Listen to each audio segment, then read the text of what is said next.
আসসালামু আলাইকুম দর্শক, আমরা এতদিন আপনাদেরকে দেখিয়েছিলাম যে চর অঞ্চলে যে কিভাবে পেঁয়াজ রোপণ করা হয় এবং পেঁয়াজের যে বয়স এবং পেঁয়াজ কেমন আছে এগুলো সব কিছু দেখিয়েছি। সময় ধীরে ধীরে অনেক দূর পর্যন্ত চলে এসেছে। তো আজকে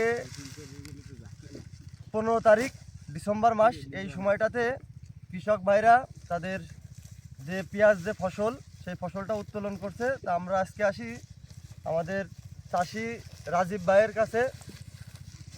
ভাই, আপনার এই জায়গায় কতটুকু জমি পেঁয়াজের আবাদ করেছেন? এই জায়গায় আছে 12 কাঠা। 12 কাঠা। আর অন্যান্য জায়গায় কি আছে?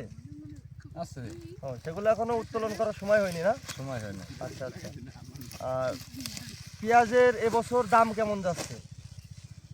দাম তো কয়দিন ভালোই ছিল। কয়দিন ভালো? এখন আজকে আজকের বাজার কত এটা কি জানেন?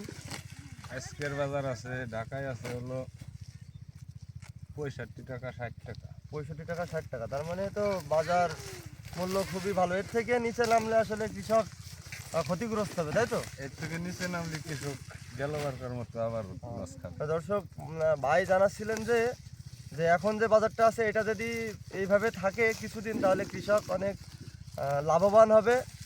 সব কিছু মিলাই কৃষকের ভালো একটা ফলন, সব কিছু দিক বিবেচনায় কৃষক মনে করছেন যে এইভাবে যদি দাম থাকে তাহলে কৃষক লাভবান হবে।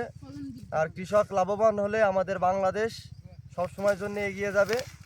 আর পাশাপাশি আমাদের ভারত থেকে কিছু পেঁয়াজের এলসি হয়, যার কারণে পেঁয়াজের দামটা কমে যায়। কিন্তু এই বছরে এলসি এখনও হয় নাই, যার কারণে পেঁয়াজের দামটা খুব সুন্দর মতো আছে।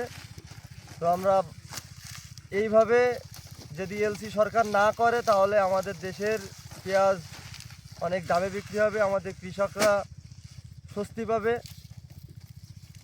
এই প্রত্যয় ব্যক্ত করে আজকের মতো আমরা বিদায় নিচ্ছি।